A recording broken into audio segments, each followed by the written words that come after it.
Olá, queridos amigos que nos acompanham aqui no canal do IAG, no Lições para a Eternidade. Seja muito bem-vindo ao seu canal de estudo da Palavra de Deus. Nós estamos aqui reunidos para darmos continuidade à recapitulação da lição. Estamos na lição de número 12. Na semana passada tivemos um convidado muito especial aqui conosco, o Silverino Kiel, que é o diretor do IAG, juntamente com Moses Coutinho.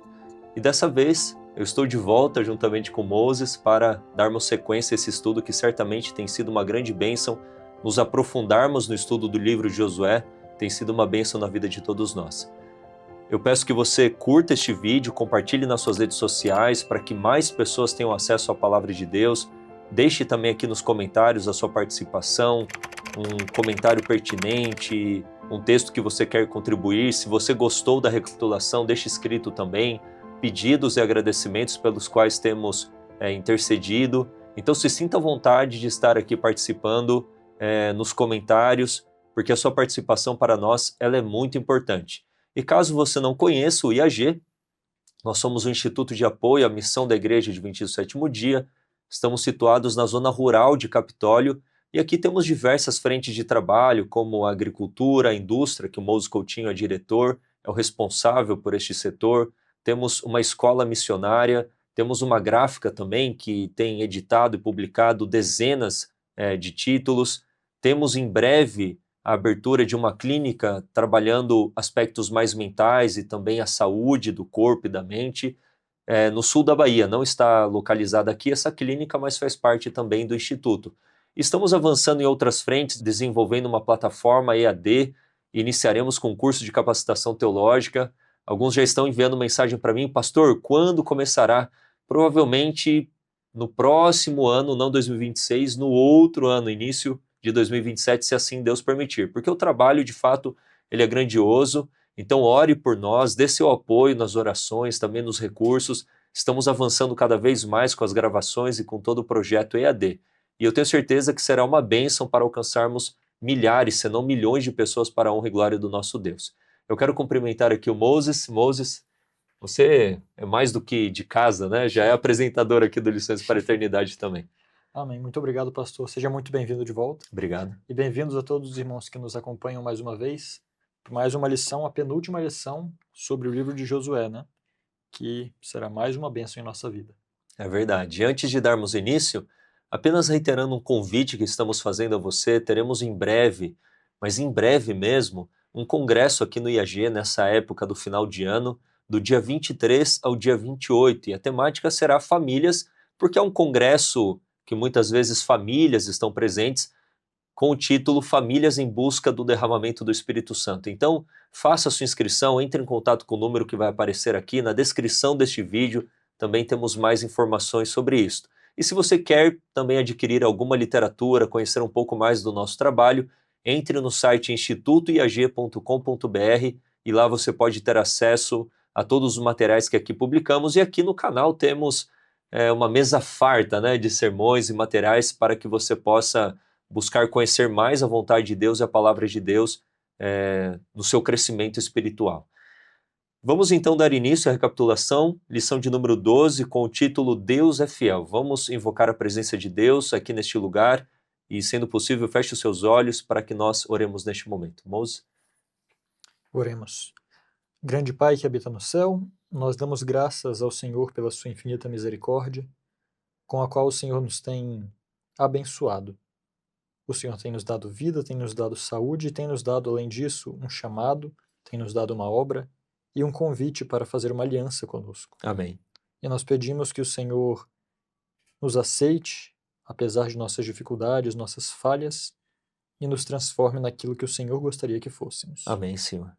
Abençoe o estudo dessa lição, abre nossa mente e coração para aprender com as lições do passado. Em nome de Jesus. Amém. Amém. Então, lição de número 12, Deus é fiel, e como de costume, como muitos solicitam, vamos analisar aqui um pouquinho a imagem da lição. Nós temos aqui, então, duas alianças cruzadas, nós temos do lado uma pessoa atravessando aqui uma faixa, né, no sentido de vitória, nós temos também ali, no fundo, de uma maneira até um tanto quanto já desbotada, vamos dizer assim, pessoas, né, um sentido de um povo. Então, qual que é a relação, né, da temática da lição desta semana com esta imagem? Como que nós podemos entendê-la? Certo. É bem interessante porque as alianças representam, obviamente, uma aliança, né, que é feita entre duas partes, no Aham. caso, entre Deus e o povo, e a aliança continha deveres do povo para com Deus e promessas de Deus para com o povo. E quantas dessas promessas foram cumpridas aqui, nesse ponto da história? Como diz o verso aqui, né, Josué 21:45, tudo se cumpriu. Exato. Então, o que o pastor sempre vem falando, ele prometeu uma terra, prometeu uma Descendência. descendência, né? Tudo que ele prometeu, ele cumpriu plenamente. E agora nós vemos aqui uma pessoa vitoriosa, mas é interessante notar que essa pessoa não teve mérito algum da vitória que ela está tendo. Ela está rompendo uma faixa que Deus empurrou ela para ela Aham. romper, né? Então isso é muito interessante e a lição, tanto essa como a próxima, vão nos trazer justamente isso. Uhum. Nos exaltar o fato de que foi Deus quem fez tudo por eles, mas mostrar que se há uma aliança, e nós temos aqui 2 anéis, há 2 partes, há a parte de Deus e a parte do homem. E Deus sempre preferiu cumprir a parte dele até onde é possível primeiro. E ele espera que nós cumpramos então a nossa parte, né. Achei isso bem interessante nessa imagem. Exatamente, muito bom mesmo. É a leitura que fizemos aqui da imagem. Se você tem algo a contribuir, deixe aqui nos comentários. E vamos ler aqui o verso para memorizar, Josué 25:45, que diz: Nenhuma promessa falhou de todas as boas palavras que o Senhor havia falado à casa de Israel. Tudo se cumpriu. Então Deus, ele é fiel. Nós veremos durante esta recapitulação que os méritos da conquista de Canaã, certamente esses méritos são de Deus. E agora o povo ele tem uma parte a desempenhar, não de uma maneira meritória, mas como uma condição para permanecer naquilo que Deus deu. Então Deus ele fez promessas aos patriarcas Abraão, Isaque e Jacó. O povo de Israel entrando em Canaã estava desfrutando de todo o cumprimento de todas essas promessas, mas agora eles precisavam permanecer em tudo isso. E é o que nós veremos então durante esta semana. O foco será estudarmos 2 capítulos, Josué 23 e Josué 24. E aqui a lição trabalha que Josué 23 se concentra mais no futuro e como adorar a Deus, ou seja, adorar apenas a Deus e quais seriam essas condições para permanência na terra. E Josué 24 analisa os atos fiéis de Deus no passado com o objetivo de levar a uma decisão sobre quem merece ser adorado, ou seja, Yahvé. Então, quando eu li esse texto, eu lembrei imediatamente da frase de Ellen White. Nós só temos que recear quanto ao futuro, a menos que esqueçamos as obras, a maneira como Deus conduziu o seu povo no passado.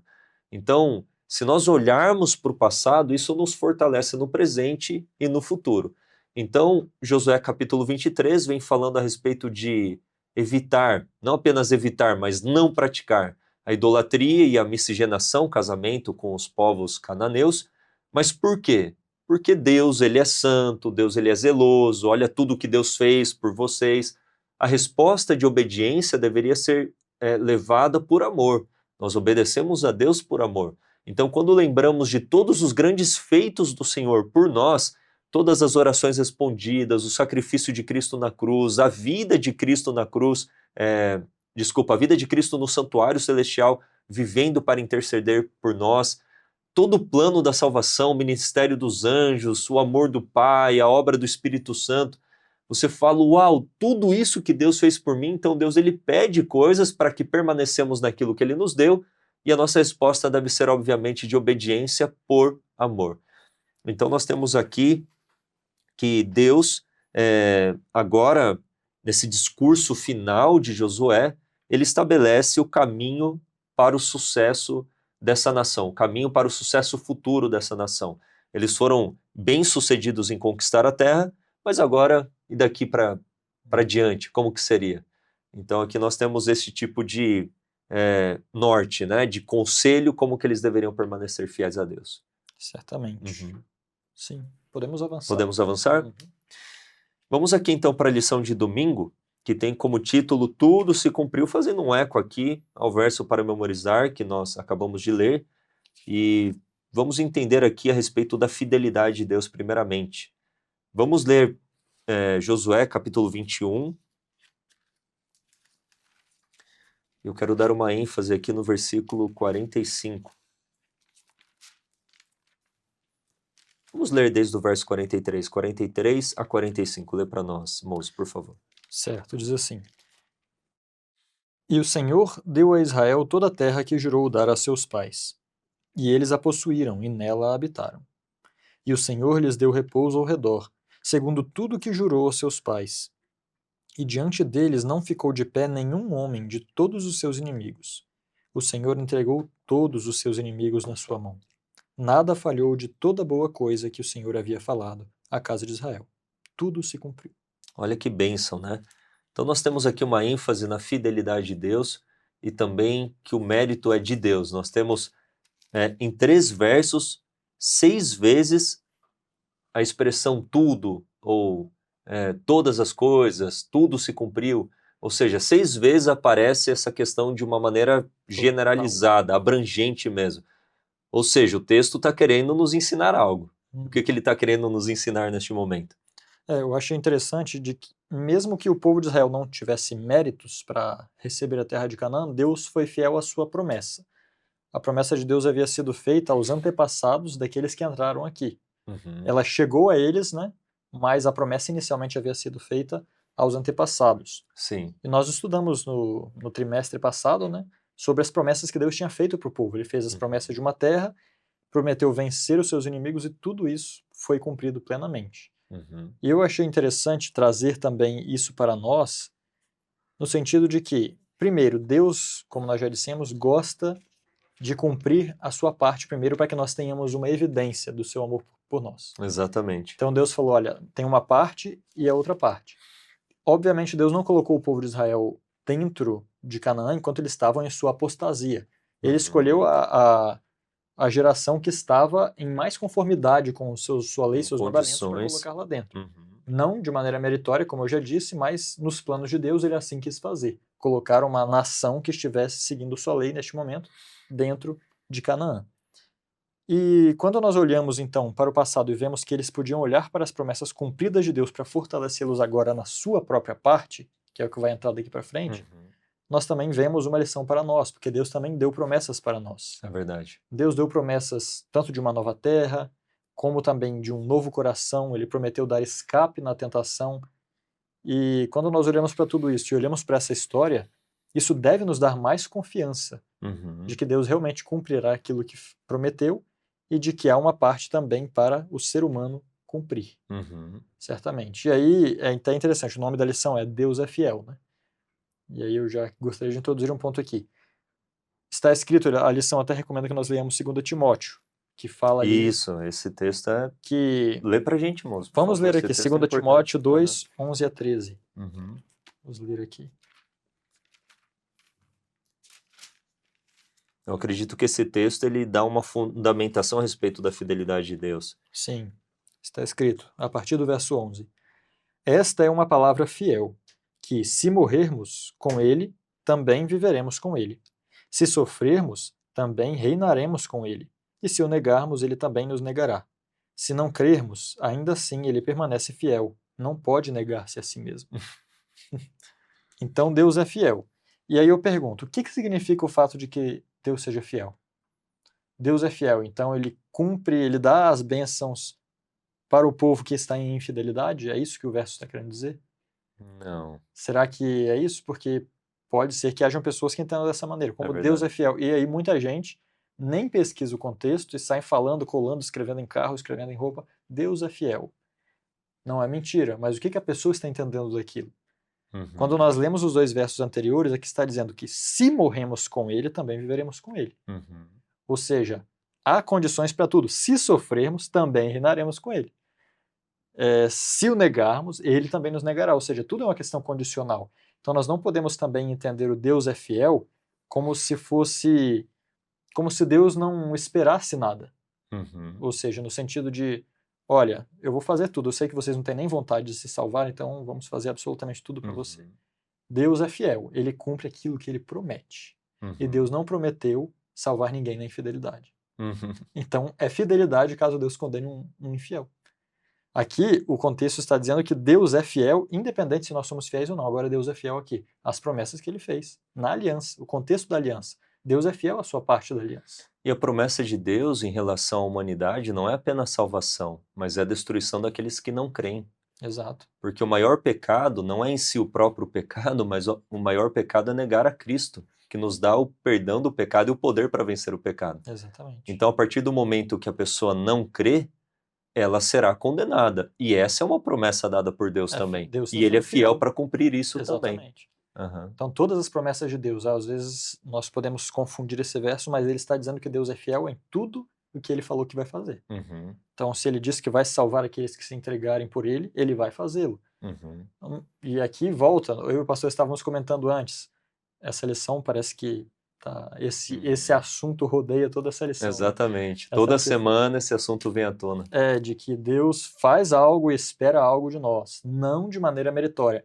Nossa atitude diante das promessas de Deus, ela é necessária, não é meritória. Ela é tão necessária quanto estender a mão para receber alguma coisa. Uhum. Né? É isso. O que é a fé? O que é a fé? É uma mão que se apodera das promessas de Deus. É isso. Então... E eu fiquei pensando a respeito da sua fala em relação àquela primeira geração ter morrido no deserto e Deus ter levantado então uma nova geração para entrar em Canaã. E por que Deus ele quis uma nova geração que fosse fiel a ele para entrar em Canaã? Porque não faz sentido Deus, mesmo sendo fiel, colocar uma geração infiel na terra de Canaã, porque eles não permaneceriam, eles deveriam ser destruídos como os cananeus. Então, Deus ele é coerente nas suas ações. O mérito é de Deus, a conquista ela foi de Deus, mas para que o povo permanecesse, ele deveria desempenhar a sua parte de fidelidade, de obediência, como gratidão, como amor por todos os feitos grandiosos de Deus. É a mesma coisa em relação a nós. Porque Deus ele salvará alguns que professam a fé em Cristo e não salvará a outros que também professam a fé em Cristo? Porque não basta professar a fé em Cristo. Porque vamos supor, eu digo, eu acredito em Jesus, mas eu continuo em pecado, como que o céu vai ser céu para mim? O céu seria um inferno. Então, a partir do momento que eu professo uma fé em Cristo, eu creio em Cristo, eu aceito o seu amor por mim, obviamente a obra de Cristo vai transformar o meu coração para que eu possa odiar o pecado, afastar da minha vida o pecado, olhar para o pecado de uma maneira de fato odiosa e repugná-lo. Então, a obra de Deus no meu coração pelo Espírito Santo estará me preparando para permanecer na terra. Qual terra agora é prometida a nós? Canaã celestial. Então, Deus jamais salvará alguém que colocará o céu em risco uma segunda vez, um segundo Lúcifer, neste sentido. Então, Deus ele não nos salva em pecado, ele nos salva do pecado. Pecador somos todos nós, mas ele quer nos perdoar, nos dar poder para que sejamos fiéis a ele. Então, eu preciso estar em harmonia com a lei, sou transgressor, a lei me condena. O que eu preciso? Perdão. Ele te dá o perdão. Agora eu preciso permanecer em harmonia com a lei, em fidelidade com a lei. O que ele me dá? Poder.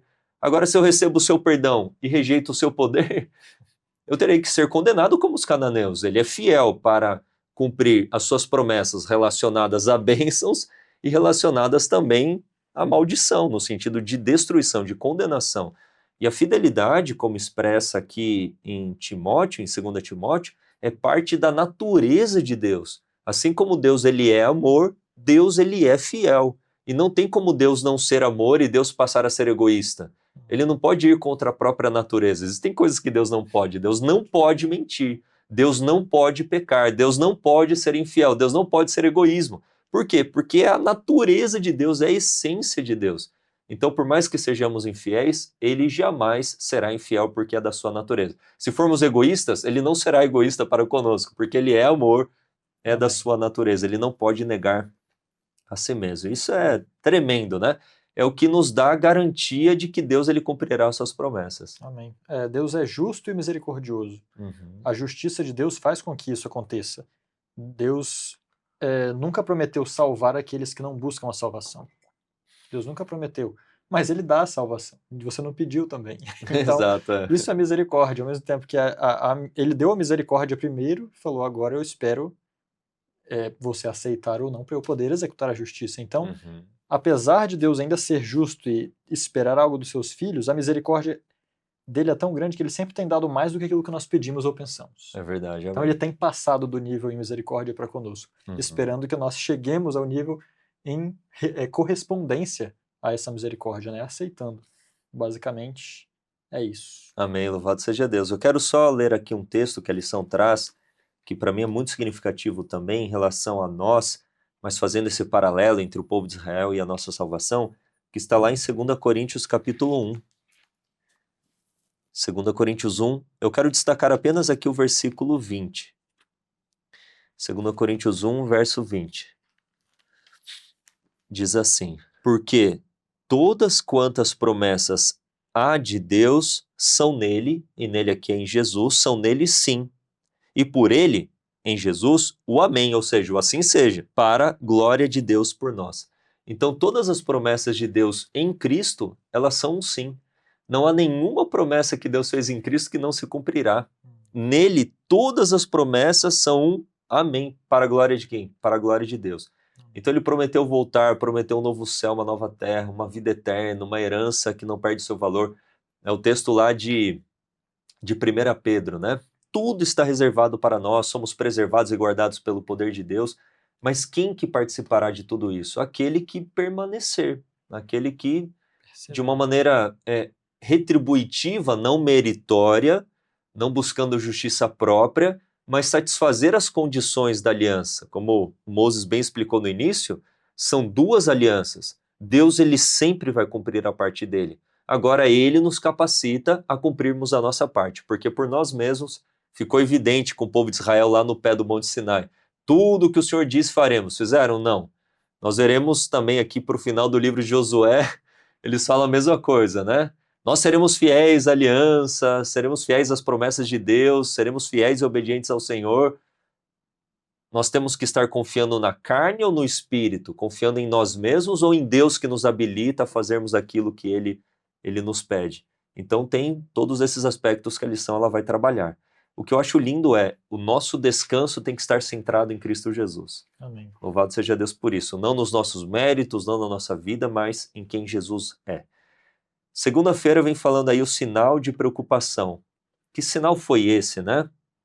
A respeito de todo esse contexto de fidelidade que nós estamos falando. E o texto traz aqui a lição para nós lermos Josué 23, 1 a 5. Acho que é interessante lermos, porque vai enriquecer aqui a recapitulação. Lê para a gente, moço. E pode comentar já também. Certo. E sucedeu que, muito tempo depois do Senhor ter dado repouso para Israel, de todos os seus inimigos ao redor, Josué tornou-se velho e acometido pela idade. E Josué convocou todo Israel e os seus anciãos, e os seus cabeças, e os seus juízes e oficiais, e disse: Sou velho e acometido pelos anos. E vós vistes tudo o que o Senhor vosso Deus fez a todas essas nações por causa de vós, pois o Senhor vosso Deus é quem tem lutado por vós. Vede que dividi para vós por sorte estas nações que restam, como herança para vossas tribos, desde o Jordão, com todas as nações que extirpei, até o grande mar em direção ao oeste. E o Senhor vosso Deus, ele as expelirá diante de vós, e as expulsará da vossa vista, e vós possuireis a sua terra, como o Senhor vosso Deus vos tem prometido.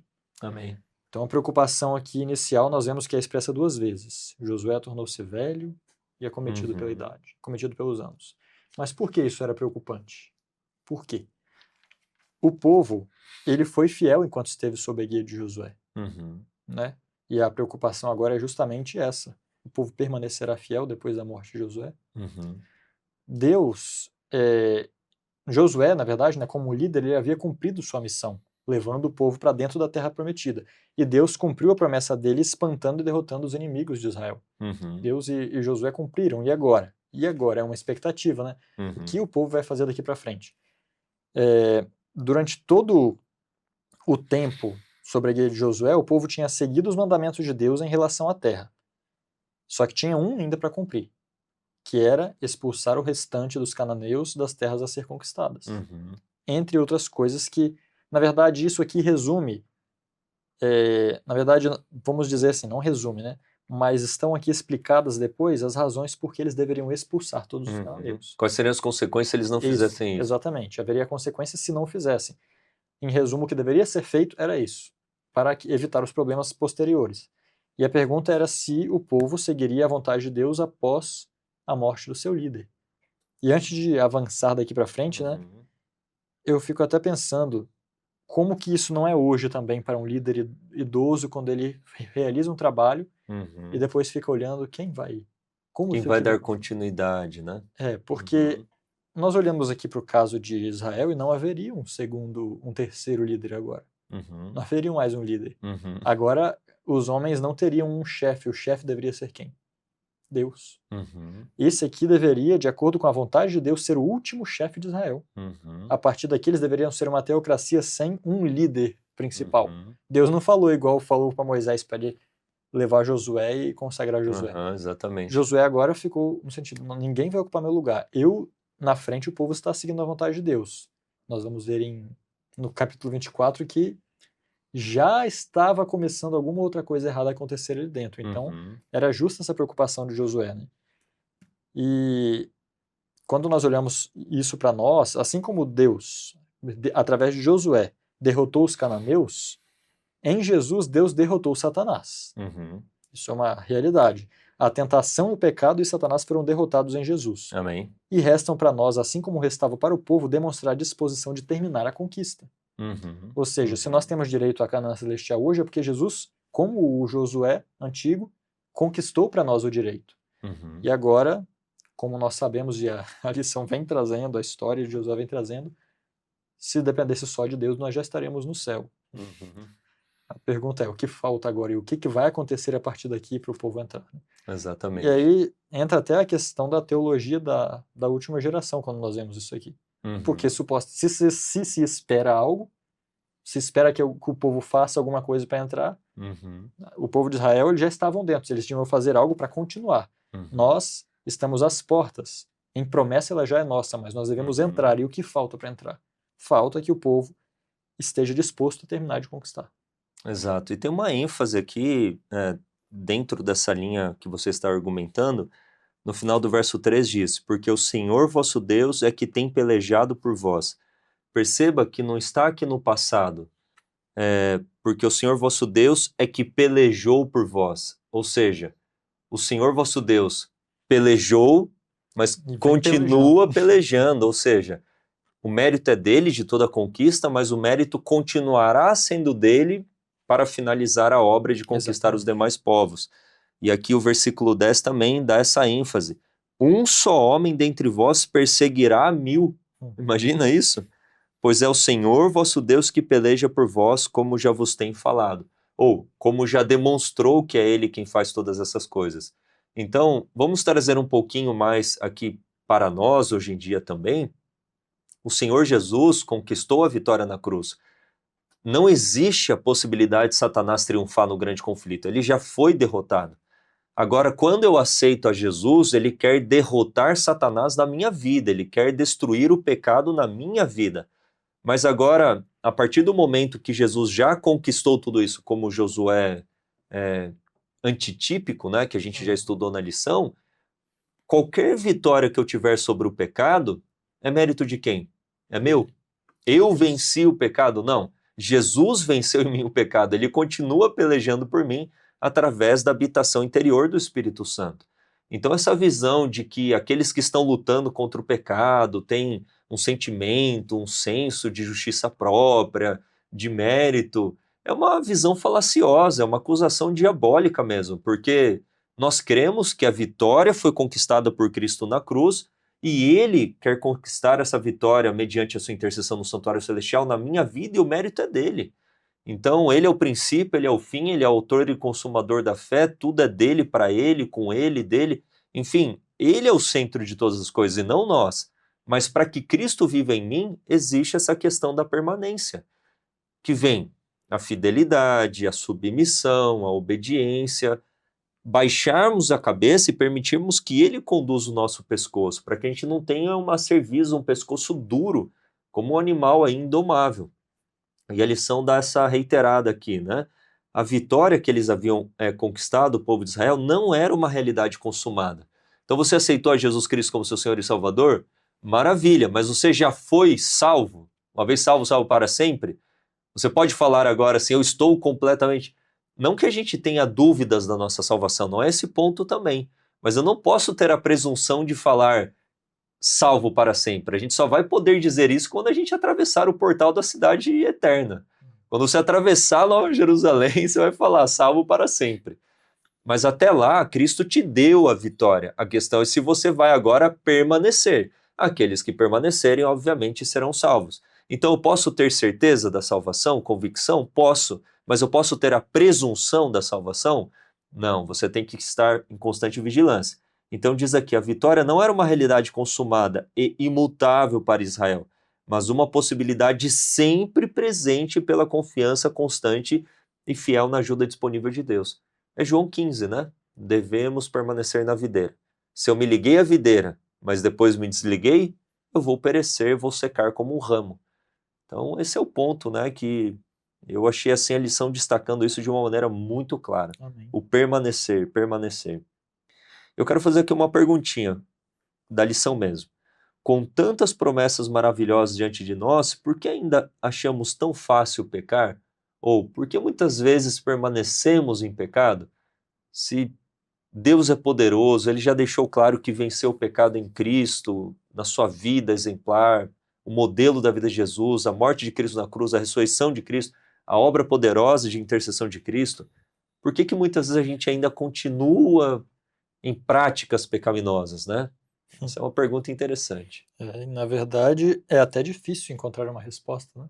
Uhum. Porque, por mais que nós poderíamos dizer várias coisas, o pecado desde sempre foi um mistério.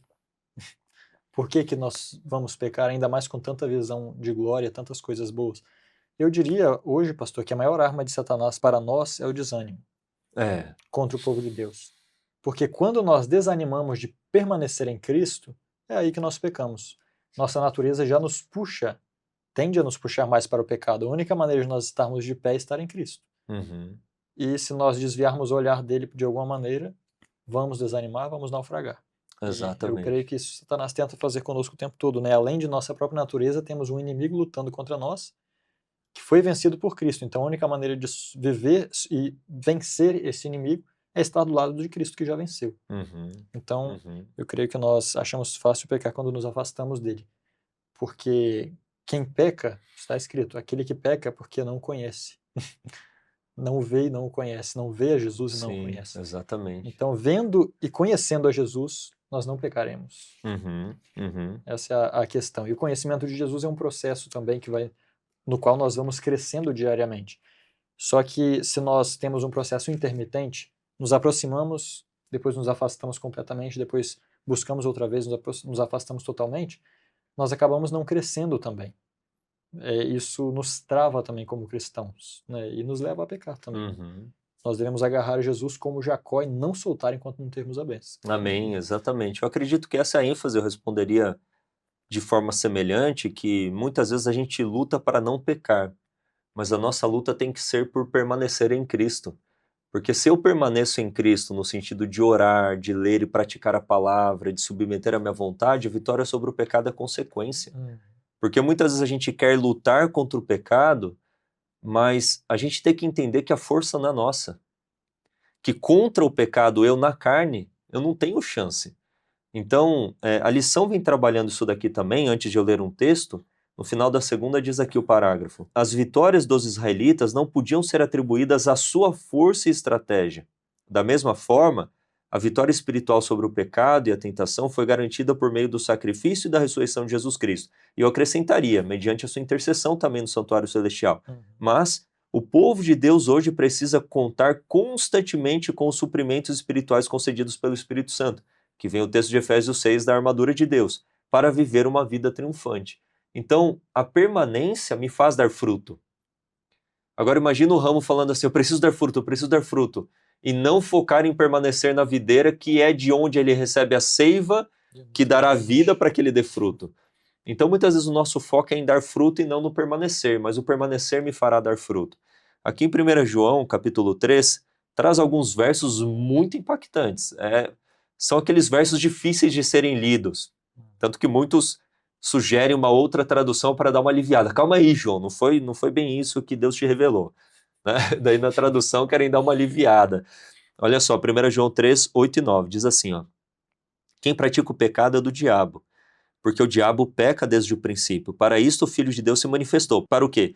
Para desfazer ou destruir as obras do diabo, que é o pecado. Olha agora o verso 9. Qualquer que é nascido de Deus, ou seja, lembra que a gente falou da fidelidade? Deus é fiel e ele não pode negar a si mesmo porque é a natureza dele, fidelidade, amor. Se você é nascido de Deus, você participa de natureza de quem? De Deus, da natureza divina. Qualquer que é nascido de Deus não permanece em pecado, porque a sua semente, quem que é a semente de Deus? Cristo. Gênesis 3,15, é Cristo, permanece nele e não pode pecar. Aqui o verso é muito claro, no grego é isso mesmo, e não pode pecar, porque é nascido de Deus. A gente pode falar, não, eles estão advogando sobre uma impecabilidade, uma impecaminosidade. O ponto é, se eu vivo em Cristo e Cristo vive em mim, é possível pecar? É claro que tem a questão da liberdade de escolha, mas se eu estou nele, como que eu vou viver em pecado? Então o diagnóstico da minha vida, e aqui eu vou falar de mim mesmo, se eu estou ainda patinando em relação a muitas coisas, o diagnóstico é, em vermelho, você não está permanecendo em Cristo. Entrega. Falta entrega, falta submissão, falta oração, falta leitura da palavra. Sim, eu não sei se o pastor lembra, mas na lição anterior, do trimestre passado, teve algum ponto no qual a gente até meditou no seguinte: às vezes nós achamos fácil pecar e não vencemos o pecado porque nós queremos vencer um pecado. Pecado. Nós não queremos vencer tudo em Cristo Jesus. Isso quer dizer o quê? Quando você quer vencer todos os pecados, primeira coisa, você nem sabe quantos pecados você comete. Você nem sabe tudo que você faz que é pecado. Existem muitos pecados e muitos deles nós só percebemos, e Deus não nos cobra até nós entendermos, né? Nós só percebemos conforme nos aproximamos de Cristo.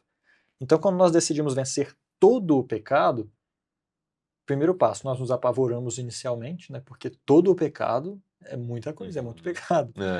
Mas se nós decidimos vencer todo o pecado, é a única maneira de vencer o pecado. Deus não nos dá ajuda para vencer um pecado ou outro.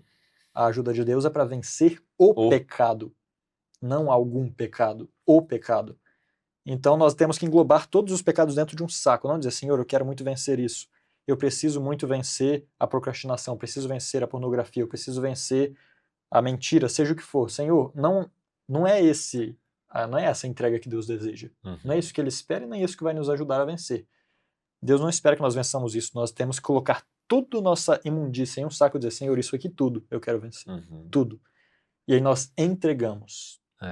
E com essa entrega é que nós nascemos de novo. Porque quem nasce de novo, não adianta nascer de novo e nascer com uma das imperfeições de anteriormente.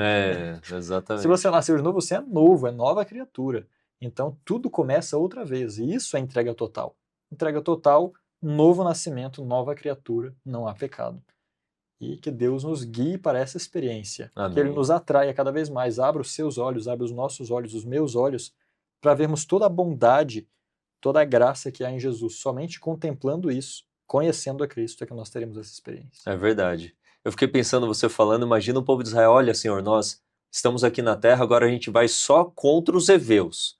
Os amorreus é difícil demais, né? A gente vai lutar aqui contra os heteus. Não, mas os jebuseus, não, aí complicou. Ou os jebuseus até dá para conversar que eles vão aceitar a fé em algum momento. Vamos conversar com eles. Não tem como. Se Deus falou... Ou você é fiel a tudo que Deus, a todas as palavras pelo poder de Deus, ou não resta mais nada. E eu percebo uma coisa também, moço, para a gente avançar, não se demorando muito nesse ponto, porque é o centro da lição, de fato, né? Porque conhecer aqui as histórias, Josué, mas a gente tem que trazer para nós, para a nossa realidade, como a gente leu 1 Coríntios 10, 6 e 11. Tudo foi escrito como sombra e, para exemplo, para aqueles que vivem no tempo do fim, que somos nós mesmos. O ponto que eu gostaria de comentar aqui é que muitas vezes a gente pede o derramamento do Espírito Santo, Cristo vivendo em mim, com participação da natureza divina, para eu vencer. Mas Jesus deixou bem claro que tudo aquilo que ele orava e pedia do Pai, ele pedia para receber e dar. Receber e dar. Muitas vezes a gente pede e não recebe, igual o Tiago fala, porque a gente está pedindo mal, Tiago 3, se eu não me engano. Nós estamos pedindo para satisfazer os nossos desejos egoístas, ou seja, eu posso ter uma oração egoísta. Então, eu tenho que orar e clamar a Deus para receber este poder para dar, para viver uma vida de serviço e sacrifício em prol da salvação das pessoas. Então, muitas pessoas que oram, leem a palavra, saem desse momento, que é importante, mas saem para viver para elas mesmas e voltam ao pecado e falam, mas eu estou orando, eu estou lendo a Bíblia e o negócio não está acontecendo. Leia depois Isaías 58. Nós temos que pegar esse texto de Isaías 58 e fazer parte da nossa vida de fato. Deixarmos de sermos egoístas espirituais e focarmos na salvação das pessoas.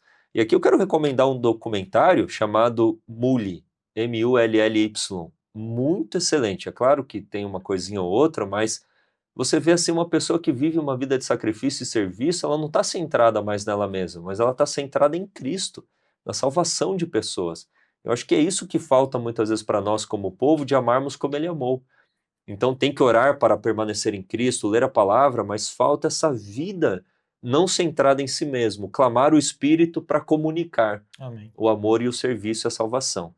Então eu espero que em nome de Jesus você aceite esse chamado. Amém. Glória a E Deus. viva essa vida vitoriosa em Cristo Jesus, que é a promessa e Ele é fiel para cumprir as suas promessas. Vamos para a terça-feira, que fala aqui limites claros. Quais eram os limites que Deus deu? A partir do verso 6 do mesmo capítulo, lá de Josué, capítulo 23, fala a respeito de agora algumas coisas que eles não poderiam fazer, alguns limites claros que o povo deveria ter. Quais são eles? Então podemos ler, quem sabe, Josué 23, 6 a 8. Diz assim: Sede, portanto, muito corajosos em guardar e fazer tudo o que está escrito no livro da lei de Moisés, para que daí não vos desvieis nem para a direita nem para a esquerda, para que não vades no meio destas nações, estas que permanecem no meio de vós, nem façais menção do nome dos seus deuses, nem por eles façais jurar, nem os sirvais, tampouco a eles vos curveis. Mas apegai-vos ao Senhor vosso Deus, como fizeste até esse dia. É o verso 12. Porém, se de alguma maneira vos voltardes e vos unirdes ao remanescente dessas nações, a saber, estas que permanecem no meio de vós, e com elas celebrardes casamentos, e entrardes a elas e elas a vós, saibas com certeza que o Senhor vosso Deus não mais expelirá nenhuma dessas nações diante de vós, mas elas serão laços e armadilhas para vós, e flagelos nos vossos lombos e espinhos nos vossos olhos, até que pereçais desta boa terra que o Senhor vosso Deus vos dê. O chamado de Josué para o povo, nesse capítulo, ele tinha o objetivo primordial de que eles guardassem a lei do Senhor. E é interessante notar que o Senhor disse que eles não se unissem aos gentios. Isso era uma ordem do Senhor. E que não estivessem no meio deles. Mas por quê? Porque é interessante notar o seguinte: quando Deus chamou Abraão, o que Deus disse com relação a todas as nações da terra? Deus disse: em ti serão benditas todas as famílias da terra. Então por que agora Deus pede para que eles se mantenham separados? Que eles não se misturem, que eles não se juntem com eles, né? Deus não gostaria que a promessa feita a Abraão se cumprisse? Certamente ele gostaria, certamente. Mas Israel não estava pronto para se misturar com as outras nações. Israel ali naquele momento eles não estavam preparados para isso.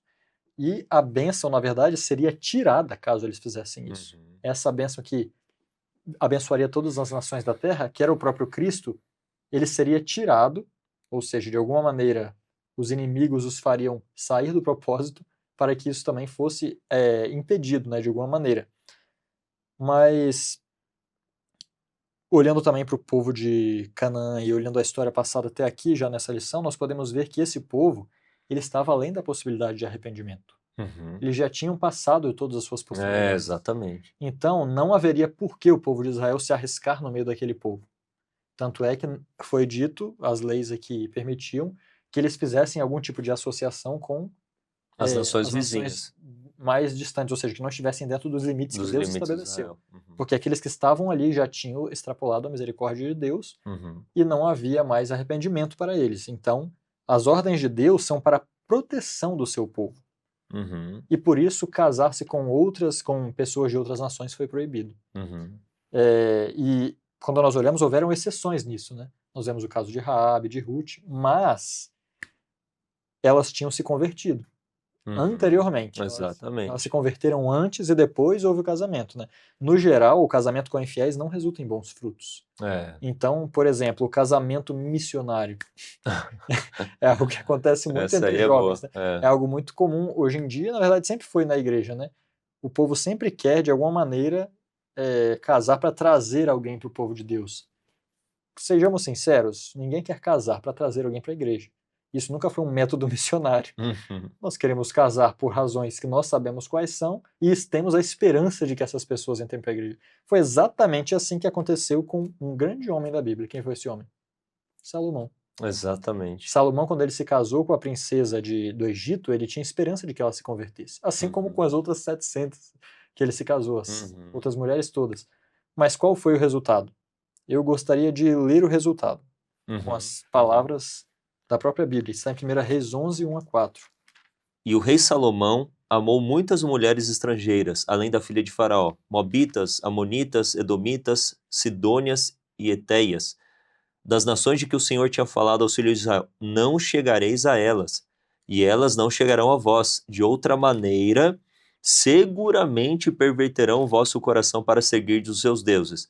A esta se uniu Salomão com amor, e tinha 700 mulheres, princesas, e 300 concubinas, e suas mulheres lhe perverteram o coração. Porque sucedeu que, no tempo da velhice de Salomão, suas mulheres lhe perverteram o coração para seguir outros deuses, e o seu coração não era perfeito para com o Senhor seu Deus, como o coração de Davi, seu pai. Olha agora o verso 5. Porque Salomão seguiu a Astarote, deusa dos Sidônios, e Milcom, a abominação dos amonitas. Assim fez Salomão, que parecia mau aos olhos do Senhor, e não perseverou em seguir ao Senhor como Davi, seu pai. E já que o pastor continuou, se nós continuamos, na verdade, até o verso 8 aqui vem trazendo todos os resultados do pecado de Salomão em se casar com essas mulheres. Olha o verso 7, quão longe foi. Exato. Então Salomão edificou um lugar alto para Quemos, a abominação de Moabe, no outeiro que está diante de Jerusalém, e para Moloque, a abominação dos filhos de Amon. Misericórdia. Que tipo de sacrifícios eram feitos para esses deuses? Infantis de crianças. Sacrifícios de crianças. Como que Salomão, em sã consciência, poderia casar com mulheres assim? Ele fez isso em sã consciência, não sabendo que chegaria a esse ponto. Assim como aconteceu com o povo de Israel lá atrás, assim como acontece até hoje. Muitos desprezam o conhecimento que Deus deu com relação a isso.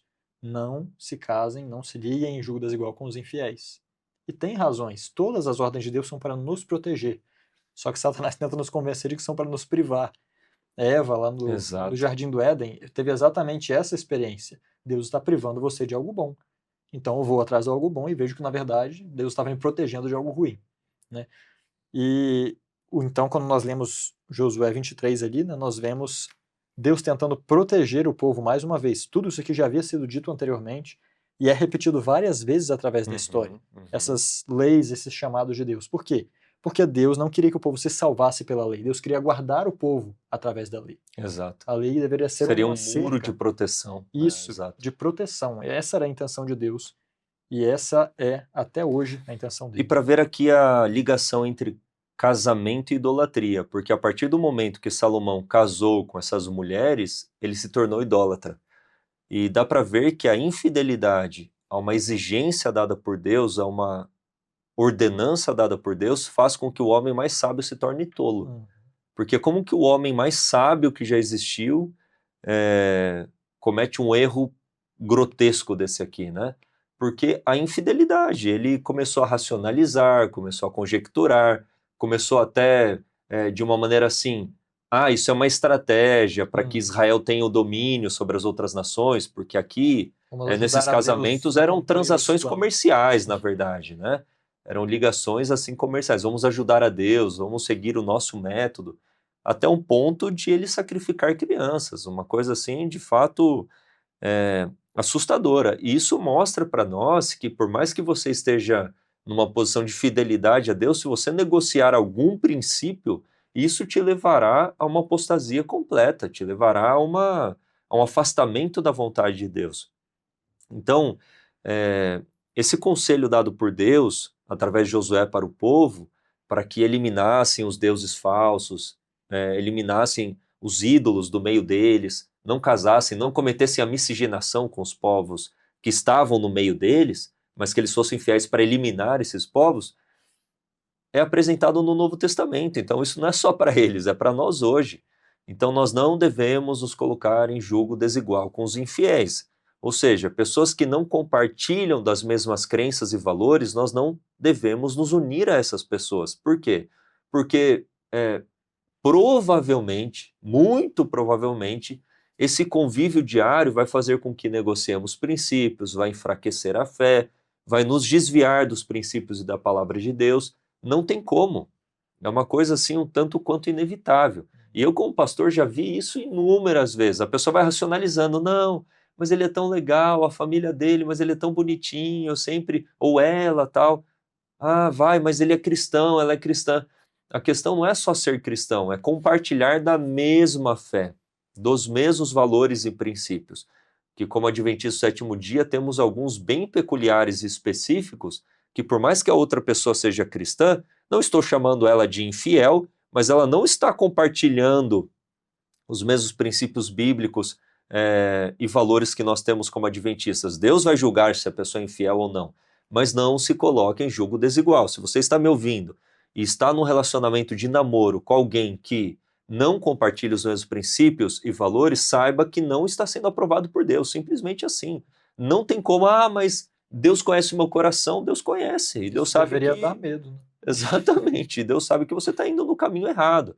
Então, primeiramente, espere a pessoa se interessar pela verdade, pelos princípios, valores, fazer parte da caminhada que você está fazendo também, genuinamente, verdadeiramente, para que depois, lá na frente, você se una a ela, se for da vontade de Deus. Agora, se você já casou com uma pessoa nessa situação, o que Paulo fala lá no Novo Testamento? Não é para se separar. A recomendação não é o divórcio. A recomendação é que agora você, dentro da sua casa, na religião do lar, viva o evangelho para que através do seu procedimento você traga o seu marido ou traga a sua esposa para o caminho de Deus. Então, eu vou me colocar voluntariamente numa situação de dificuldade? Isso é tolice. Existem inúmeras possibilidades de você escolher um cônjuge, uma pessoa que seja adequada a você. Ore a Deus, a esposa, o marido fiel vem da parte do Senhor como uma resposta de oração. Não seja precipitado. É o que diz o ditado, é melhor estar só do que mal casado. E eu vejo muitos entrando e vivendo uma infelicidade tremenda no casamento porque não respeitam esses princípios dados aqui na palavra de Deus. Mas é claro que a gente não pode ignorar o desafio que nós como cristãos temos em meio à cultura que vivemos. Sim. Então, temos que ter um discernimento espiritual para saber até onde ir e até onde não ir. Isso não é só sobre casamento, né? Há várias outras facetas na vida na qual nós podemos estar nos unindo aos infiéis de alguma maneira. Um negócio, alguma coisa assim. Exato. É tudo aquilo que tem grandes implicações para a nossa vida, né? Deve ser cuidadosamente ponderado antes de haver uma ligação de dependência, interdependência ali, né? Entre nós e alguém que não tem as mesmas crenças. E apenas destacando a palavra do verso 6, né? Esforça-te, ou seja, para permanecermos, vai exigir sangue, vai exigir esforço, coragem, permanência. Não é uma coisa assim, deixa a vida me levar. Não, você vai ter que se esforçar, tem que desempenhar essa parte do esforço. Vamos avançar para a lição de quarta, que tem como título A Ira do Senhor. E muitos aqui acabam tendo dificuldade, né? Teve uma lição exclusivamente sobre isso, justiça e amor de Deus, mas o que a lição vem trabalhando a respeito das consequências caso eles não se esforçassem, caso eles não permanecessem, o que aconteceria essa manifestação daquilo que a gente vê repetidamente na Bíblia sobre a ira de Deus, a justiça de Deus. O verso que nós lemos, né, os versos 12 e 13, eles mostram um pouco do que aconteceria caso eles se desviassem do caminho de Deus. Mas para entender bem isso, nós temos que lembrar do título da lição 4 e do estudo da lição 4. Qual era? O conflito por trás de todos os conflitos. Ou seja, por mais que houvessem conflitos na Terra, eles não eram os maiores conflitos. Deus está vendo coisas que nós não vemos. Então, para nós vemos uma guerra que achamos, uau, uma grande guerra.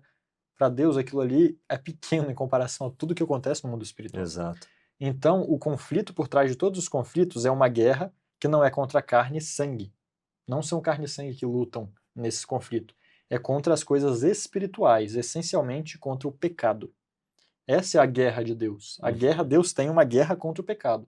E ele só vai parar quando o pecado for aniquilado. Isso quer dizer que inimigo de Deus é todo aquele que se voluntaria a estar do lado de Satanás. Voluntariamente decido estar do lado de Satanás e levar pecado comigo, não depositá-lo na cruz. Então, estou do lado que Deus quer combater. Essa que é a questão. É verdade. Deus não quer combater pessoas, Deus quer combater pecado. Essa é a questão. Então, nos colocamos do lado de Satanás, nós nos colocamos no lugar onde estamos sob a ira de Deus. Por quê? Nenhuma atitude faz com que o homem seja isento de tomar uma decisão nesse sentido. E nós vamos ver agora rapidamente aqui, em Ezequiel, qual é a visão de Deus sobre isso? Ezequiel, capítulo 18. Como que Deus vê essa questão e por que Deus aplica a sua ira? Em quem Deus aplica a sua ira? Sim.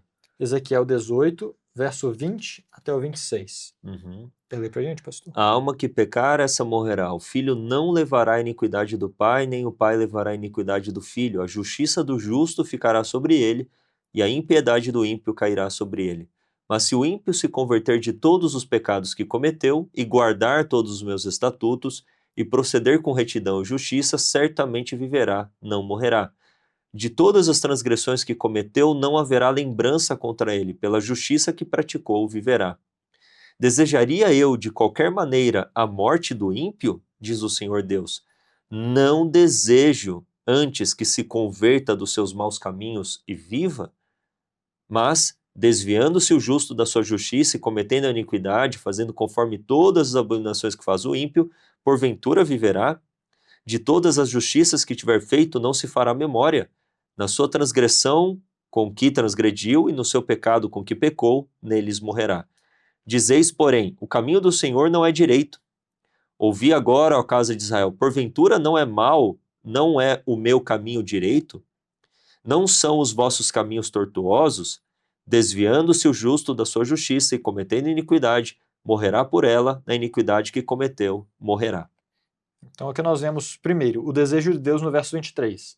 Qual é o desejo de Deus? Que todo perverso se arrependa. Amém. E não morra. Ele não tem prazer na morte do ímpio. Exato. Mas quando o ímpio, e portanto, se Deus tem prazer de que o perverso não morra, mas que se converta, quando ele se converte, o que Deus faz com todos os pecados anteriores? Apaga. Apaga.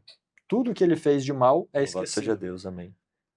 Porém, isso, que é uma boa notícia, também nos mostra o outro lado.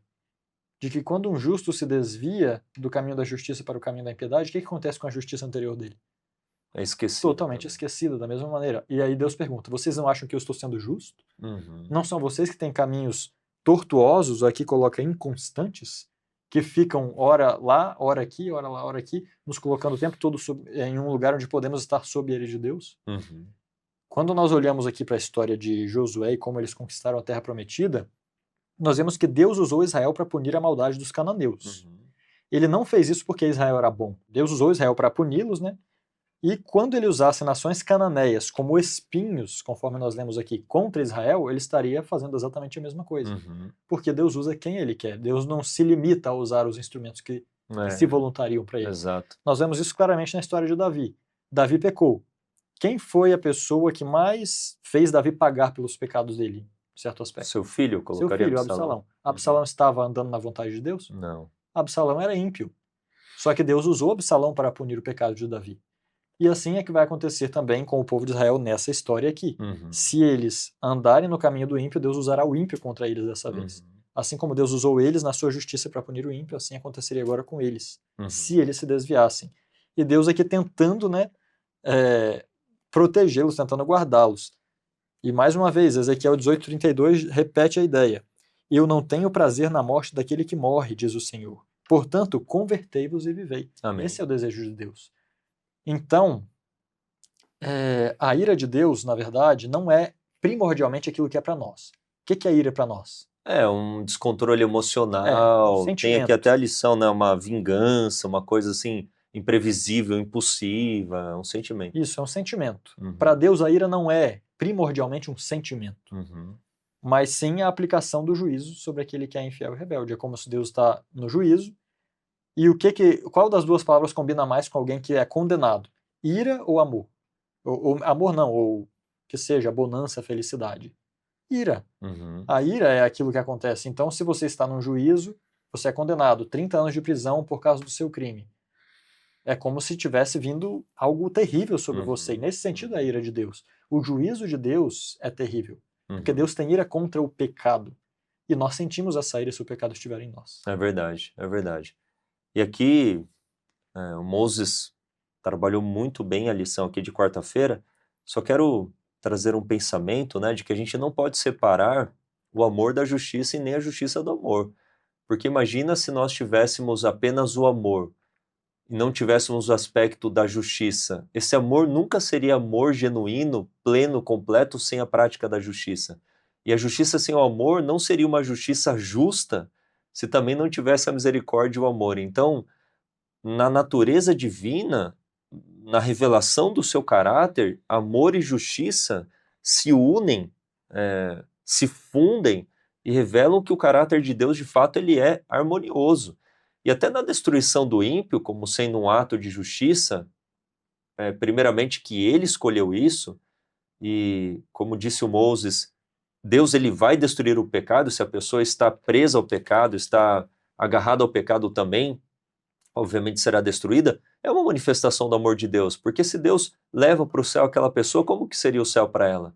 Seria uma tortura, seria um inferno, seria uma coisa Para Deus, para todos insuportável. os anjos, para os salvos, Exatamente, Deus estaria então, sendo injusto com eles também, né? exatamente, então não faz sentido separarmos o amor da justiça. A ira de Deus é uma verdade bíblica, mas não é nesse sentido como é para nós, mas é uma manifestação da sua justiça, como a lição fala, né? Deus é o juiz de toda a terra. Nós temos aqui diversos versos bíblicos que apresentam essa ideia. Então nós temos que ter essa visão equilibrada e não ficarmos advogando ao universalismo ou na mentalidade de hoje em dia, Deus ele conhece o meu coração, Deus é amor, ele não está se importando com o pecado que você pratica. Esse evangelho perneta, esse evangelho que não é o evangelho, é outro evangelho, como Paulo diz em Gálatas. Então o verdadeiro evangelho, o amor de Deus te leva à obediência, não te leva à injustiça, te leva à justiça, que é estar de conformidade com o seu caráter, que é a sua lei. Então, a lição aqui de quarta vem trabalhando esses tópicos, que se o povo de Israel não andasse naquilo que era correto, não se esforçasse em banir a idolatria, a miscigenação, fosse infiel, eles estariam debaixo da ira de Deus como os cananeus. Não tem aqui questão de preferência, eles são meus queridinhos. Eles estariam na mesma condição que os cananeus e deveriam ser expulsos da terra. Que foi o que aconteceu com as 10 tribos do norte, 722, 605 também, com Judá e Benjamim foram para a Babilônia, primeiro os assírios, depois os babilônios. Nós temos já em Juízes, né, Deus usando ali povos vizinhos e até dentro deles para trazer toda a opressão e angústia, para que eles se voltassem à fidelidade. Então, nós temos que entender isso. Deus ele escolheu a humanidade para a salvação. Quem que será salvo? Aqueles que escolheram a salvação e permaneceram em Cristo Jesus. Não tem um preferido, um queridinho, eu sou queridinho de Deus, então não tem como eu me perder. Se você não andar e não fizer o que é certo, de acordo com a vontade de Deus e com o poder de Deus, você vai perecer. Deus ele não faz acepção de pessoas. Isso deve ser assim um alerta para a nossa vida espiritual também. Vamos finalizar essa lição que está riquíssima, está maravilhosa, com a temática aqui de quinta-feira, que traz a ênfase no apegue-se a Deus. A gente leu esses versos de Josué 23, né, do apegue-se a Deus, e como que nós podemos entender isso à luz de Gênesis, capítulo 2, versículo 24? Qual que é essa ideia do se apegar a Deus aqui? O que que isso quer trazer para nós, a lição? Certo. O verso principal que fala sobre isso é o verso 11, né? Uhum. Os versos anteriores, eles vêm falando todas as bênçãos que Deus fez. Todas as coisas. Deus fez isso, Deus trouxe vocês para a terra, venceu os inimigos, expeliu todos. E o verso 11 diz, portanto, ou seja, por causa de tudo isso, por causa de tudo que Deus fez e por causa de tudo que Ele prometeu É fazer... uma conclusão, né? Diante de tudo isso... Isso. Portanto, atentai bem a vós mesmos para que ameis o Senhor vosso Deus. Ou seja, nós temos aqui as obras de Deus e as promessas de Deus. E aí ele diz, atentai bem. O que é atentar? Preste atenção. Preste atenção. Então vamos olhar para essa direção. Nisso, né? Vamos estar olhando para cá e amar esse Deus. E o verso 12 vem, porém, se de alguma maneira vos voltardes. Ou seja, o que é voltar? O que é andar na direção da idolatria? O que é andar na direção do adultério? O que é andar na direção da mistura com o mundo? É quando nós desviamos o olhar de Deus. Quando nós deixamos de atentar para aquele que fez tudo aquilo no passado, que tem tantas promessas para nós no futuro, e olhamos para aquilo que não tem nada para nós. Uhum. Apenas satisfação momentânea. Exatamente. Isso é aquilo que Deus não gostaria que acontecesse conosco, né? É o desejo dele que nós vamos contra essa tendência. Uhum. Por quê? Porque nenhuma obediência pode provir do orgulho espiritual de uma pessoa ou nação. Eu sou adventista, então eu guardo a lei. Eu sou israelita, portanto eu sou o povo de Deus. Isso não é amor a Deus, isso é orgulho. Se você acha que você tem alguma vantagem por causa de onde você está, isso é orgulho. Isso não tem nada a ver com amor. E nenhuma obediência provém do orgulho.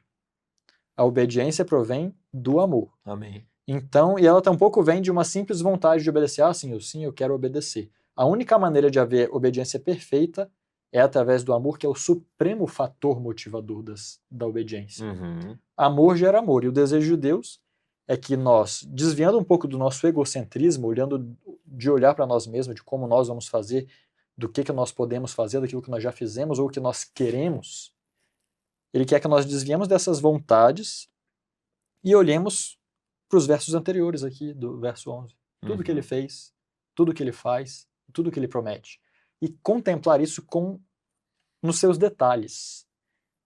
E quando nós olhamos para o capítulo 23, aqui está falando da história de Israel, mas Josué cumpriu sua missão aqui com Deus, e hoje o nosso Josué cumpriu a missão dele também com Deus para conosco. Uhum. Então, a única coisa que vai nos manter também hoje em obediência é atentar aos mínimos detalhes à obra do nosso Josué, o Josué antitípico. Uhum. Ao vigiarmos e em cada detalhe nos detivermos, estudando, buscando profundamente, nós vamos começar a amá-lo. Uhum. Nós não podemos amar a Deus sem contemplá-lo. É verdade. Essa que é a questão. Uhum. Então, contemplando o caráter de Deus em Cristo, é que nós começamos a ter amor por Deus. Você pode escolher do nada, a partir de agora eu te amo. O amor não se faz assim. Exato. O amor é uma construção. Ele tem que ser construído, Exato. Ele é uma escolha a princípio. Isso, você escolhe amar, mas você não define que agora já ama. Uhum. Eu vou amar, eu vou te amar, e eu quero te amar, então agora, a partir de agora, eu vou trabalhar nesse aspecto. E é assim para com Deus. Quando nós nos detivermos a estudar o amor de Deus, estudá-lo mesmo profundamente, nós vamos amá-lo mais. Amém. Vamos amá-lo mais. E ao percebermos o amor dele, nós vamos perceber a nossa indignidade. Isso vai nos gerar ainda mais amor. Uhum. E isso é uma cadeia contínua, que cada vez que nós nos aproximamos dele, vemos mais claramente as obras dele, sentimos-nos mais amados, percebemos que não fizemos nada para merecer isso, e o amor parece cada vez maior e maior e maior. E isso é viver em Deus, isso é se apegar a Deus. Amém. Assim é estar ligado em um ciclo de amor que produz a perfeita obediência. Amém, louvado seja Deus. A lição resume isso que você bem apresentou. Deus sempre pretendeu que a obediência a seus mandamentos surgisse de um relacionamento pessoal com Ele, que se baseia no que Ele fez por nós em sua grande misericórdia e amor. Eu os trouxe para perto de mim. Então, diante dos feitos de Deus, poderosos, grandiosos, amorosos, uma revelação de um amor transbordante, isso nos constrange a vivermos uma vida de obediência e amor ao nosso Deus. É por isso que Ellen White é uma reciprocidade. É por isso que o Espírito de Profecia diz que nós deveríamos meditar pelo menos 1 hora na vida de Cristo. É verdade. Especialmente nas horas finais, porque quer saber tudo que Deus fez por nós? Está ali. O ápice de tudo que Deus fez por nós está ali. Se você se deter um momento do seu dia para estudar aquilo ali, isso vai produzir isso que nós estamos buscando aqui, né? Exatamente. Lendo aqui. Que é a revelação máxima do amor de Deus por nós, certamente a vida de Cristo, principalmente os momentos finais. A lição não trouxe esse verso, mas apenas para agregar, João 14,15, Jesus diz: se vós me amardes, guardareis os meus mandamentos. Então, a obediência, ela deve ser fruto do amor. Catalisada, ela deve ser o fruto, ela deve ser motivada pelo genuíno amor. E Jesus, ele falou aqui, a lição traz uma perguntinha no final, Jesus deu um novo mandamento aos seus discípulos. Em que sentido esse mandamento era novo e ao mesmo tempo antigo? Então, o mandamento de amar a Deus, a gente vê aqui no versículo 11, portanto, guardai diligentemente as vossas almas para amardes ao Senhor vosso Deus. E aqui Jesus dá outro mandamento, que nós devemos amar a Deus e uns aos outros, assim como Ele amou. Então, a novidade não está que o mandamento era novo. A novidade está no exemplo que foi dado. Então, a partir da vida de Jesus, Ele como nosso modelo e exemplo, como amar a Deus? segue as pegadas de Jesus, estuda a vida de Cristo, contempla Cristo, ame a Cristo e você vai seguir pisando nas mesmas pegadas que ele deixou para nós e assim viveremos certamente uma vida de fidelidade e obediência ao nosso Deus. E aqui a lição conclui, né, para que Israel desfrutasse continuamente das bênçãos da aliança, teria que permanecer fiel a Deus. Então, é isso, é igual conosco em relação ao plano da salvação. Para desfrutarmos do descanso espiritual, do descanso da salvação que Cristo nos dá, temos que permanecer nele. Aquele que não permanecer em mim, esse será cortado e lançado ao fogo, porque para que serve um pedaço de galho seco? A não ser para ser queimado, mas aquele que está ligado em Cristo, que é a videira verdadeira, e o Pai, o agricultor, fazendo as podas, cortando traços pecaminosos de caráter e moldando a nossa vida para ser a cada dia mais semelhante à vida de Cristo, essas pessoas certamente darão frutos e frutos que perdurarão por toda a vida eterna. Louvado seja Deus por isso. Você está gostando desta recapitulação? Então deixa seu like, deixa aí nos comentários também. Deixe algo que agregue a recapitulação da lição.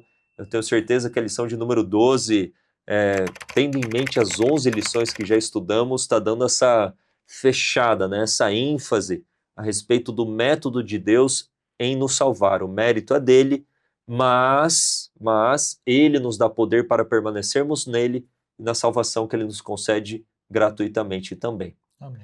Eu quero terminar, antes do Moses dar as palavras de consideração final, um texto de Ellen White que, na sexta-feira aqui, foi muito impactante. Ela diz assim, Patriarcas e Profetas, página 457. Satanás engana muitos com a plausível teoria de que o amor de Deus para com seu povo é tão grande que desculpará seu pecado. Olha só que coisa terrível. Alega que, embora as ameaças da palavra de Deus tenham algum propósito em seu governo moral, não se cumprirão literalmente. Calma aí, Deus não vai destruir todo mundo, não. Entretanto, em toda maneira de tratar suas criaturas, Deus tem mantido os princípios da justiça, revelando o pecado em seu verdadeiro caráter e demonstrando que seu resultado certo é miséria e morte.